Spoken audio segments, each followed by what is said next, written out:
Así veo las cosas y qué bueno que nos acompañan en este programa especial que le hemos dedicado a la tragedia de las inundaciones en el estado de Texas, donde el número de muertos se acerca al centenar y todavía hay decenas de desaparecidos. Es una tragedia de proporciones gigantescas. Es difícil imaginarse lo que están viviendo en estos momentos los padres de las niñas de Camp Mystic, por ejemplo, uno de los campamentos que se encontraba al lado del río Guadalupe, esperando información sobre sus niñas, sobre sus hijas, sobre sus seres queridos.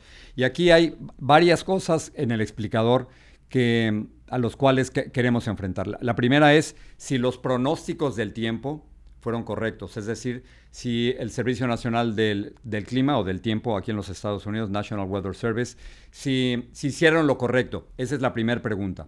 La segunda pregunta es si independientemente de los pronósticos del tiempo, las alertas funcionaron. Una cosa es que se haga el pronóstico correcto del tiempo y otra cosa es que ese pronóstico, que esa información te llegue a ti, le llegue a la gente. Así que esa es la segunda pregunta. Y tercero, que es una pregunta un poco más abstracta, es si nos estamos enfrentando a los efectos del cambio climático y por qué ocurre esto después de décadas de que no hubiera ocurrido algo similar. Si nosotros los seres humanos estamos cambiando el clima de tal forma que ahora ese clima, la naturaleza, se viene en contra de nosotros. Lo primero que quiero mostrarles es lo inimaginable, que son las imágenes de cómo el río Guadalupe crece y cómo crece de 2 o 3 pies a cerca de 23 o 24 o 25 pies. Fíjense cómo va subiendo los niveles del río.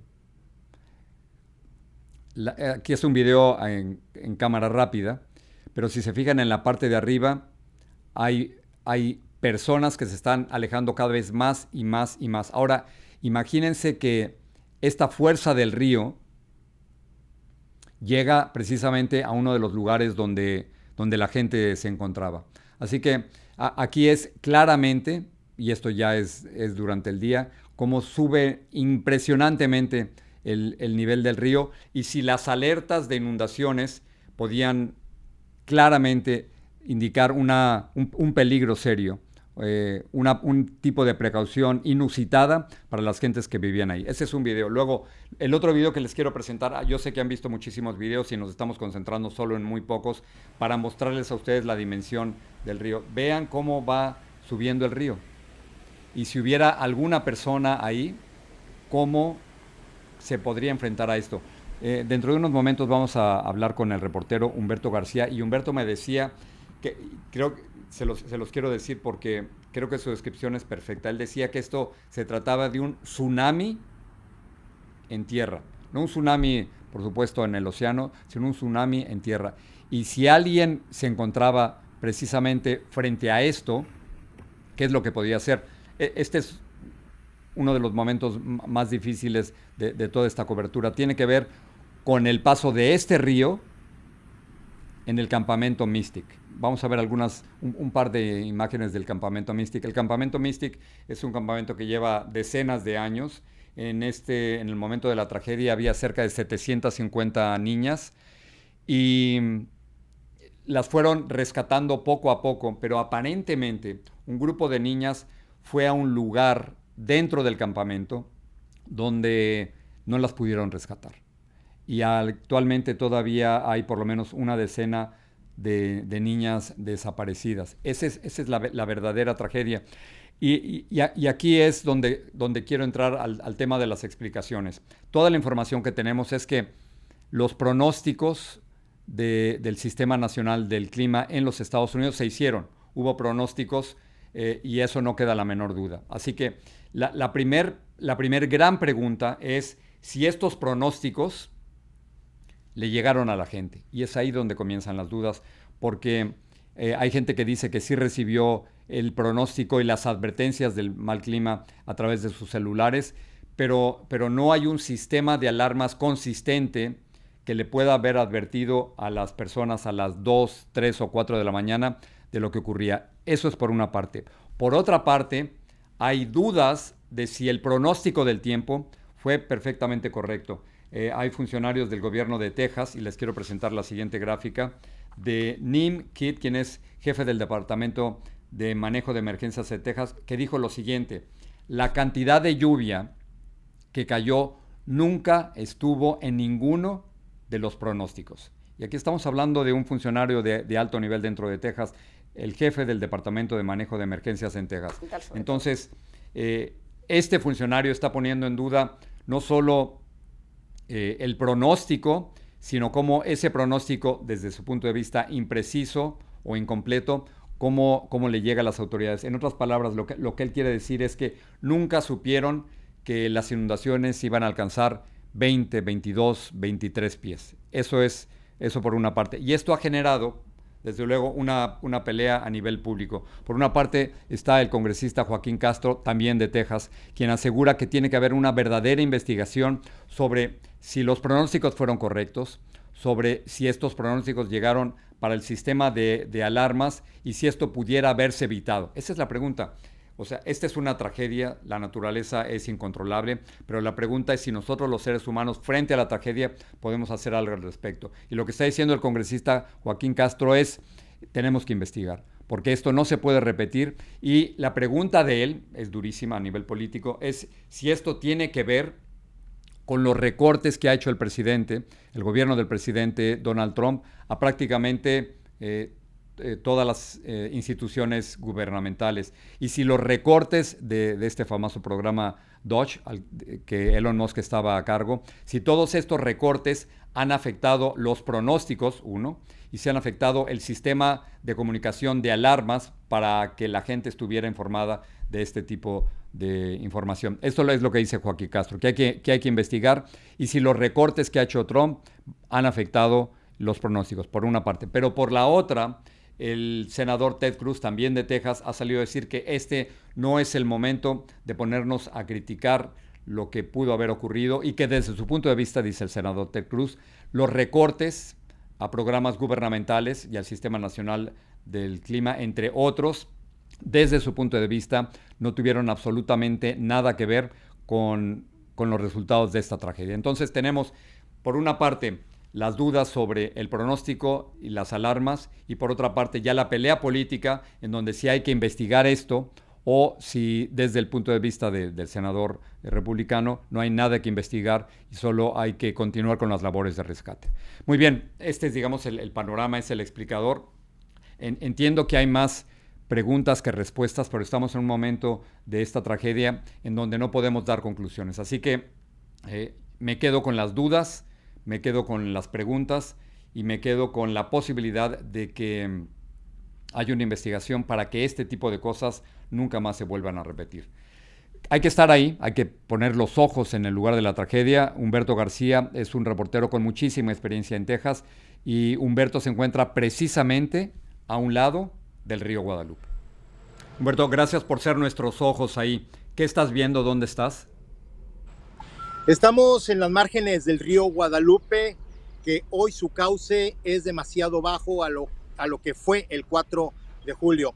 Jorge, esto lo podemos definir solamente como un tsunami tierra adentro.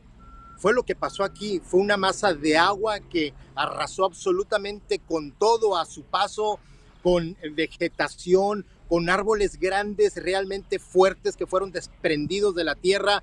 Por eso las casas móviles que aquí se encontraban, todo lo que estaba al margen del río, se lo llevó esta fuerza del agua. Hemos visto que en estos momentos hay rescatistas en diferentes áreas, unos caminando, otros a caballo. Los helicópteros han estado sobrevolando el área y a mis espaldas, a una considerable distancia, también se encuentra un cuerpo de rescate o unidades que van con un trascabo abriendo camino para poder buscar a más personas que pudieran estar aquí en los sedimentos del río Guadalupe después de este fenómeno meteorológico. Es impresionante cómo lo estás describiendo, Humberto, como un tsunami en tierra adentro. Veo detrás de ti que el nivel del agua debe ser muy bajo ahorita, Humberto. Serán 2 o 4 pies. Increíble pensar que subió a 23, 24 pies. Es decir, 2 o 3 veces tu estatura. En otras palabras, el agua pasó donde tú estás. Si hablamos en metros, Jorge, estamos hablando de 8 metros. Imagínate tú la altura del agua, de una masa de agua moviéndose completamente a una distancia y una velocidad. En menos de 45 minutos quienes tuvieron la oportunidad de salir o de escapar de este golpe hídrico. Es realmente impresionante lo que aquí se vivió a esa hora de la madrugada, un 4 de julio, lleno de gente, día de festividades, las personas dormidas. Jorge, es una tragedia inimaginable. Una cosa en la que coincido yo con las autoridades, tanto estatales como federales, es una palabra que ellos han usado. Es horrible. Es horrible. Ya en este momento casi se contabilizan 90 muertes más una cantidad no determinada, más de 10 de desaparecidos, más lo que suceda o lo se vaya sumando durante los días. Este es un trabajo largo, Jorge, no es ni a corto ni a mediano plazo, esto se va a llevar mucho tiempo. El desastre realmente es de magnitudes grandes, gigantes. Lo que vemos aquí es algo que realmente la madre naturaleza tomó el cauce del río y causó estos destrozos a su paso de una manera pues que quedará en la historia del estado de Texas y yo creo que también de la nación por el dolor que ha causado. Claro, estamos hablando de las peores inundaciones en décadas y luego hablaremos, ese es otro tema sobre cambio climático, pero si esto ocurre, digamos, entre 2, 3 de la mañana y un poquito después, la gente estaba durmiendo, muchos de ellos dicen que no han recibido las alarmas. Veo a tu lado derecho, Humberto, que hay restos. ¿Te importa si te acercas y me muestras qué hay ahí?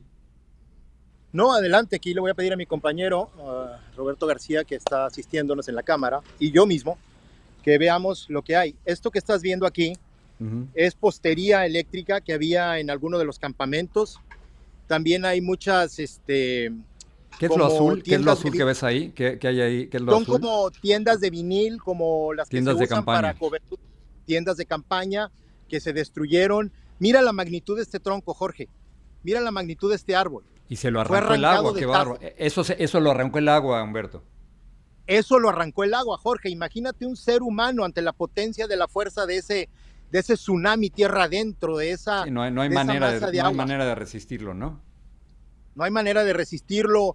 Creo que el tema de las alertas a tiempo, bajo las condiciones tan atípicas en las que se formó esta tormenta, el lugar donde se formó, está mal decirlo, pero es quizás fue la tormenta perfecta para un desastre no anunciado. Es impresionante, aún con alertas 45 minutos para escapar de ese ataque de agua, imagínate, ¿qué piensas y que en la puede noche pasar? Además, ¿no? Cuéntame, mientras tanto, de las alertas. La gente se queja de que algunos no recibieron las alertas o que las recibieron en sus teléfonos. ¿Qué has oído sobre eso? Regularmente el Estado, muy poco, pero el Estado realmente siempre trata de mantenerse atento a todo eso. En la experiencia que tengo cubriendo estos eventos, muchas veces fenómenos meteorológicos se forman y no hay tiempo de avisar. Es cuando tenemos las famosas inundaciones en las ciudades que no tienen las capacidades de que el agua se vaya o fluya rápidamente. Entonces sienten que no tuvieron la alerta a tiempo. Fíjate la ventana, 45 minutos. 45 minutos. En la madrugada de un 4 de julio. De un 4 de julio, Jorge, perdóname, pero a las 3 de la mañana creo que estamos en lo más profundo del sueño, a menos que estemos trabajando o en otra actividad, pero estás en una hora totalmente indefenso. Ahora, y llega esta masa de agua con esta velocidad, Jorge, esto era una tragedia no anunciada. Déjame moverte un poquito más, Humberto, porque yo estoy viendo el río Guadalupe a tus espaldas y yo veo un río absolutamente tranquilo. Me cuesta trabajo pensar. ¿Te puedes acercar un poquito para ver cómo está el río? Claro, y puedo incluso acercarme un poco más con el tripié para que veas. Nada, es que es impresionante, Humberto, el contraste entre este río totalmente tranquilo y Jorge, las imágenes que hemos visto de los últimos días. No puedo ni imaginarme que estamos hablando del mismo río. Mira eso. Sí, Jorge, el río sube ni se mueve y llega hasta la distancia. ¿Ves aquella camioneta? No, a ver, no la vemos. No sé ¿Al si fondo? La camioneta blanca que se encuentra a una distancia considerable. Sí, el río llegó hasta allá. O sea, creció en una magnitud desproporcionada, llevándose todo a su paso. ¿Y qué hay del otro lado? Hemos visto este lado, eso. Ayúdame a ver del otro lado. Hay personas que están revisando entre los escombros, entre todo lo que quedó del de las ramas, Sí. buscando tal vez indicios de personas, de restos que pudieran quedar en ese Porque hay lugar. Son todavía personas que decenas están en de estos momentos. desaparecidos. Si aparecieran, tú estás en el condado más afectado, si aparecieran Kerr, tendrían que estar eh, entre las ramas, ¿no? Entre los troncos. entre las ramas, entre las raíces de los árboles, entre los sedimentos del agua, por la potencia que quedó. O sea, este es un trabajo monumental para mucho, mucho tiempo a futuro, porque realmente no hay una cantidad exacta de cuántas personas estaban aquí y pudieron haber sido afectadas. Esa es la situación. Realmente las estadísticas que tenemos en este momento es lo que se ha ido obteniendo del río, las personas que han sido encontradas sin vida, pero todavía queda ver y revisar qué va a pasar, no con los días ni con las semanas, quizás hasta con los meses, Jorge. Sí, cuéntame un poco, habíamos calculado antes de comenzar esta transmisión, estamos calculando que estaba cerca de unas 20 millas, unos 30 kilómetros de Camp Mystic, ¿no? Donde se encontraban Ya cerca de lo, ya lo, sí, ya lo cotejamos con el mapa, nos estamos a unas 14 millas. 14 millas, muy bien. Ahí en Camp Mystic vienen las historias más desgarradoras de lo que vivieron estas niñas y todavía hay muchas de ellas que se encuentran desaparecidas. Ese campamento, Humberto, quedaba exactamente a la misma altura donde tú te encuentras, ¿no es cierto? Es decir, estaban a un lado del río.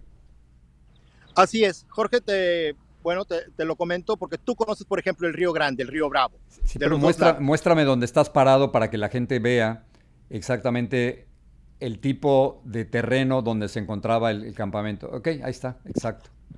Ahí está, aquí Sí, está. más que el río, el terreno ahora, Humberto. El terreno está para allá, Jorge. Sí, a ver. Podemos ver, esta es la margen, esto es lo que queda en estos momentos. Es el margen del río, ok. Tiene una anchura similar en estos momentos a lo que yo conozco del Río Grande, Sí. entre México y Estados Unidos. Crece exponencialmente y se dirige al Camp Mystic, dejando indefensas a todas las personas que ahí se encontraban.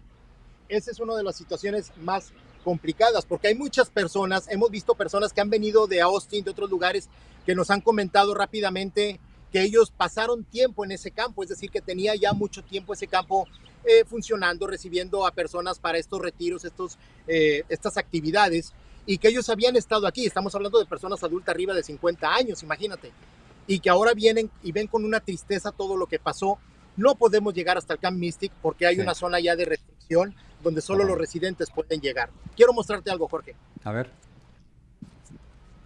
Te encuentras objetos como estos, cosas que son una, una colección de estampas de beisbolistas, de Derek Jeter, por ejemplo, Y que eso le perteneció. te lo encontraste ahí entre los restos en el río. Como esto, te encuentras gran cantidad de artículos personales que la verdad te da una dimensión de que esto pertenecía a alguien. Claro. Esto era de alguien, algo que apreciaba y que hoy no sabemos si está con vida o no. Sí, déjame terminar con esto, Humberto. Por supuesto, toda la atención se ha concentrado en las labores de rescate y todavía en la esperanza, cada vez más débil, de que puedan encontrar con vida a algunos de los desaparecidos. Pero hay ya algún debate en Texas de lo que estamos escuchando en Washington. Estábamos escuchando, lo dijimos al principio del programa, esta pelea entre el congresista Joaquín Castro y el senador Ted Cruz. Joaquín Castro dice que tiene que haber una investigación, que los recortes en el Servicio Nacional del Tiempo han afectado los pronósticos, mientras que Ted Cruz dice que este no es el momento de pelearse ni de apuntar acusados. Entonces, ¿qué estás escuchando tú en Texas? Sobre este tema, la gente está hablando, hay mucho debate, sobre todo hoy que tú ya estás más involucrado con nuestras redes sociales. Te das cuenta que mucho del debate también se da en las redes sociales, Claro. donde muchos están de acuerdo o no. Yo en lo personal te diría que pudiera estar de acuerdo con los dos en alguna parte. Sí se merece una investigación aparte, porque obviamente sucedió algo que nadie esperaba, que sucedió de una manera tan rápida que sí necesita y merece una investigación, y creo que hay los elementos para hacerlo. Que no es el momento quizás, también estoy de acuerdo porque todavía no conocemos las dimensiones del daño que ha causado este fenómeno meteorológico aquí, que puede ser exponencialmente más grande de lo que hemos visto, Jorge. Yo sé. Humberto, gracias por de nuevo ser nuestros ojos. Has hecho un trabajo extraordinario y sobre todo yo creo que de eso se trata en este tipo de programas, de que tú nos puedas llevar al lugar donde ocurrieron los hechos. Humberto, gracias, te lo agradezco muchísimo. Cuídense. A ti, Jorge, gusto saludarte. Gracias.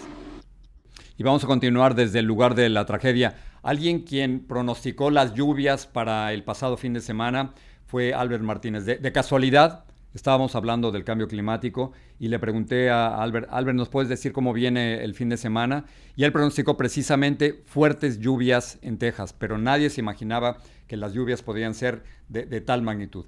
Albert Martínez es, por supuesto, uno de los meteorólogos más reconocidos en español en todo el mundo, me atrevo a decir mucho más allá de los Estados Unidos. Es en alguien en quien yo confío, es fundador de canal meteo.tv y lo pueden encontrar en todas las redes sociales en Albert El Tiempo. Y ahora nos lo encontramos totalmente empapado. ¿Qué pasó, Albert? ¿Por qué estás así? Porque está lloviendo un día más, Jorge. Llevamos desde la semana pasada con este tiempo en Texas, con estos aguaceros, día sí, día también, y evidentemente cuando una de estas lluvias se queda quieta, estacionada encima de un lugar, es cuando ríos y riachuelos como el que tengo detrás pueden crecer muy deprisa y traernos estas inundaciones repentinas. Te presenté diciendo con toda certeza de que tú pronosticaste las lluvias, pero supongo que no esperabas que las lluvias fueran tan intensas como las vimos. Nadie. Un fenómeno como estos son muy difíciles de predecir y se tiene que hacer lo que se llama predicción prácticamente inmediata. Unas horas antes es cuando se puede ver si un río, un riachuelo va a crecer mucho. Como muy bien decías, el jueves ya se emitió una vigilancia por inundaciones en toda esa área, un día antes. Y ya en la madrugada, a la 1, ya el servicio de San Antonio, Austin, emitió el aviso por inundaciones y la emergencia. De modo que sí, se alertó a tiempo. Se veía un evento de mucha lluvia, hasta 10 pulgadas, pero lo que digo, de 10 a 20 pulgadas, eso es prácticamente imposible de predecir. Lo hemos visto en España recientemente con la famosa Dana, ese evento donde el agua bajaba por la ría del Pollo, y en México, por ejemplo, Otis fue un buen ejemplo, también de lluvias persistentes y muy intensas en un mismo sitio, y eso es complicado, es muy complicado, pero lo bueno es que se alertó. El problema es que quizás la alerta no llegó a todo el mundo. Ok, pero no sé si estoy equivocado, pero si yo recibo las alertas del Sistema Nacional del Clima, Ujú. del National Weather Service de los Estados Unidos, no hay una enorme diferencia al ver que me digan, viene una inundación de 5 o 6 pies a una inundación de 23 o 25 pies. Estaba hablando hace poco sobre un funcionario de Texas, del Departamento de Manejo de Emergencias, y él dice, Ujú. es que los pronósticos nunca nos dijeron que iba a ser de esta magnitud. ¿No tiene razón? Es que no se veía de esa magnitud, ese es el punto. Eso es lo que se llama microforecasting, es un pronóstico muy localizado y se hace a una hora vista, 2, 3 horas vista como mucho. Es cuando, igual que un tornado, ¿no? Tú lo estás viendo en el radar y emites el aviso por tornado cuando ya uno lo está viendo o realmente el radar te está indicando que allí puede estar. Y eso es lo mismo con las inundaciones repentinas, por eso se llaman flash flood, porque ocurren muy deprisa. Tiene que ser prácticamente al momento. Y aquí está el punto, ¿no? Poder pronosticar esto con mayor exactitud necesitas mucha información, necesitas muchos datos, cosa que se ha ido recortando en los últimos meses, pero lo importante es que el mensaje quizás se tendrá que adaptar de cara al futuro y ser más directo. Es decir, hey, hay un aviso por inundación, vete ya, de ríos y riachuelos. No esperes a ver cuánto va a subir. Quizás eso también es un trabajo que tendremos que hacer muchos meteorólogos, de cambiar la forma como comunicamos, y aquí también entra en Uh -huh. juego el servicio meteorológico, en hacer mensajes más directos, para que la gente cuando lo vea realmente actúe rápidamente. Ok, entonces, desde tu punto de vista, el Servicio Meteorológico de los Estados Unidos hizo lo correcto, o sea, tú no los culparías a ellos de falta de información.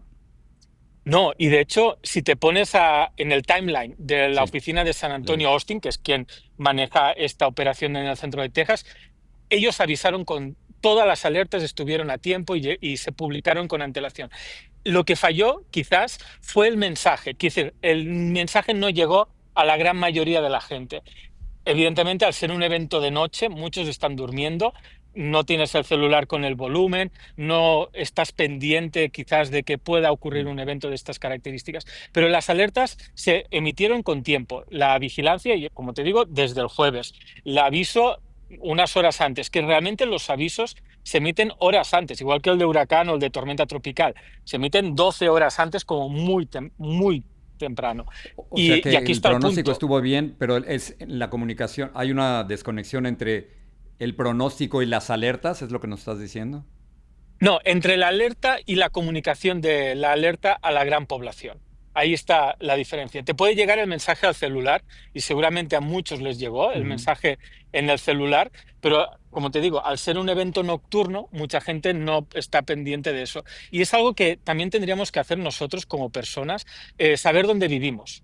Si yo estoy cerca de un riachuelo como este, puede ser que durante años bajen solo esta cantidad de agua, pero que tras un evento como este se inunde. Fíjate en lo ancho que es este riachuelo, Sí. este valle. Si eso significa que el agua puede alcanzar y superarlo.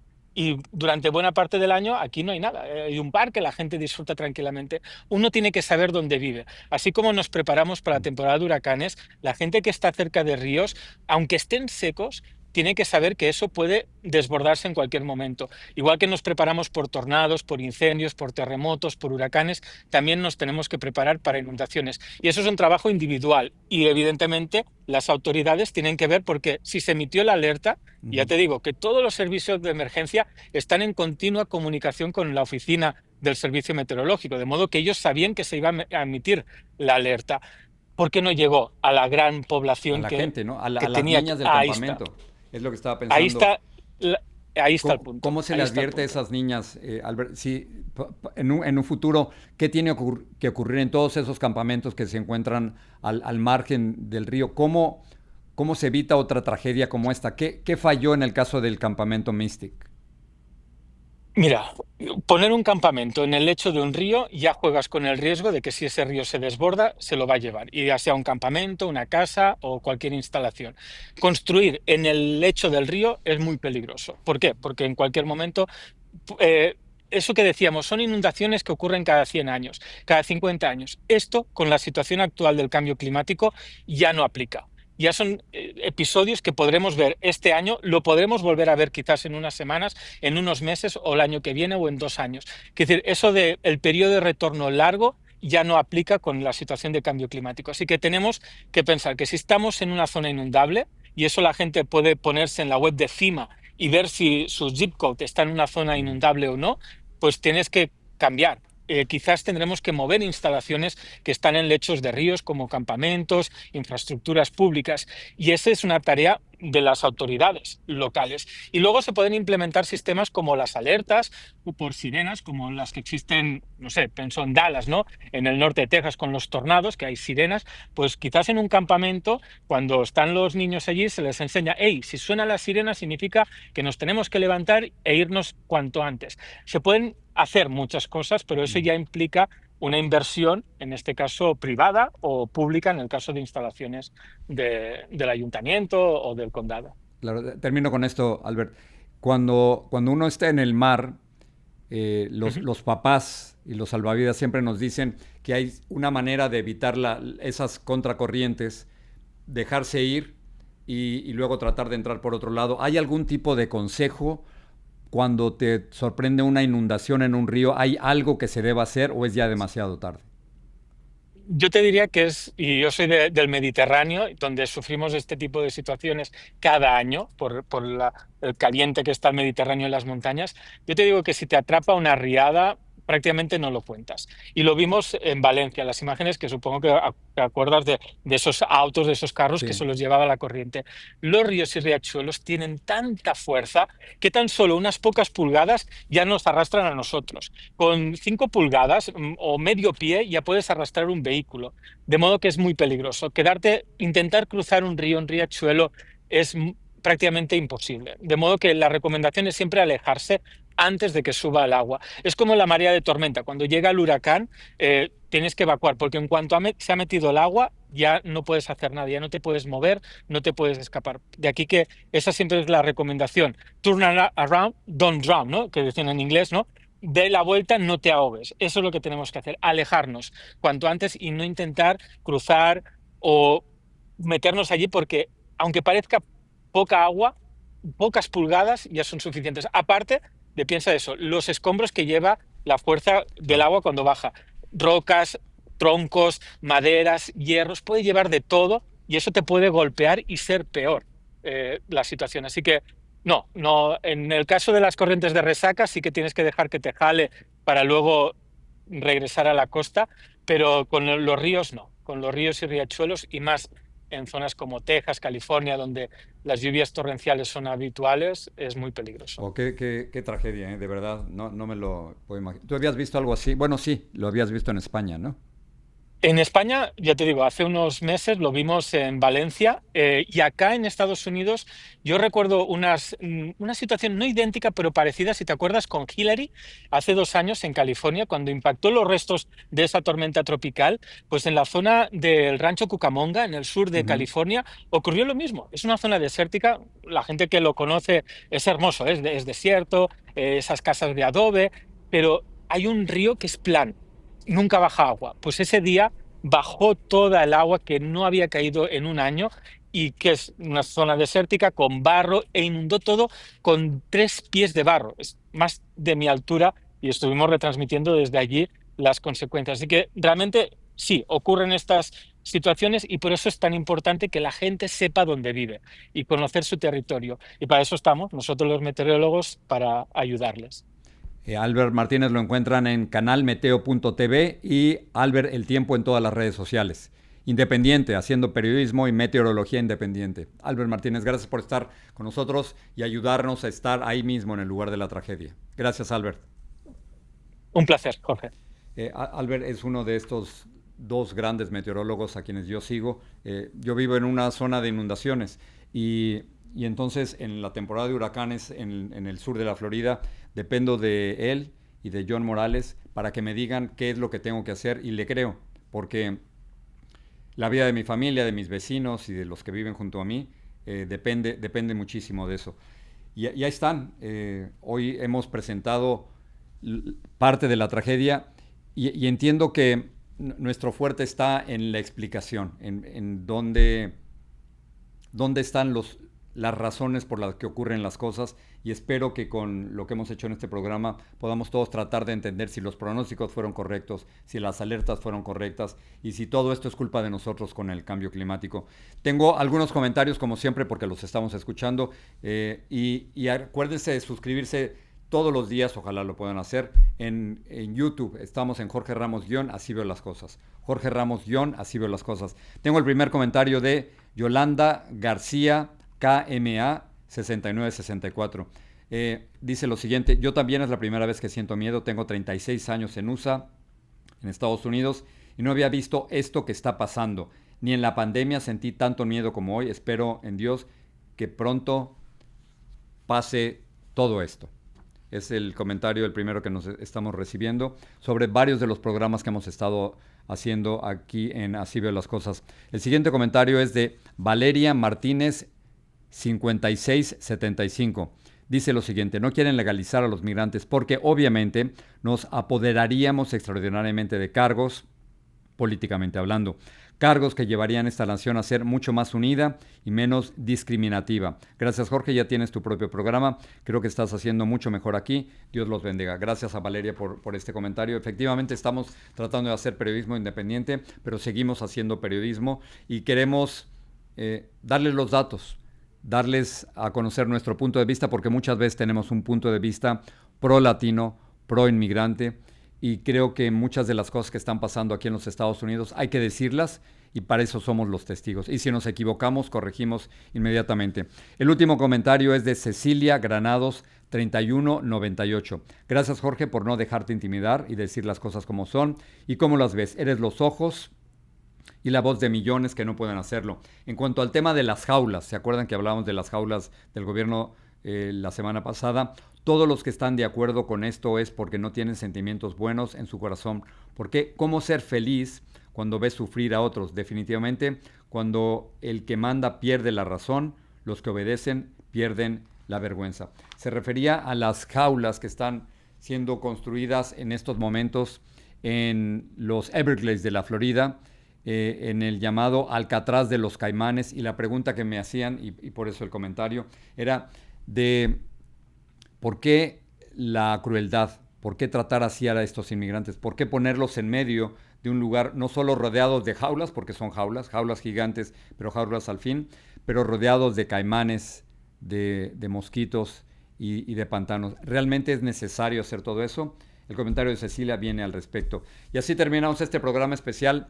Estamos todos muy tocados, muy conmovidos por las imágenes de la crecida del río, por el número de personas muertas que se acerca al centenar, pero creo que a todos nos ha tocado particularmente el caso de estas niñas del campamento Mystic que perdieron la vida. Muchas de ellas todavía no las encontramos y hemos tratado de ponernos en su lugar y es impensable. Es una situación imposible.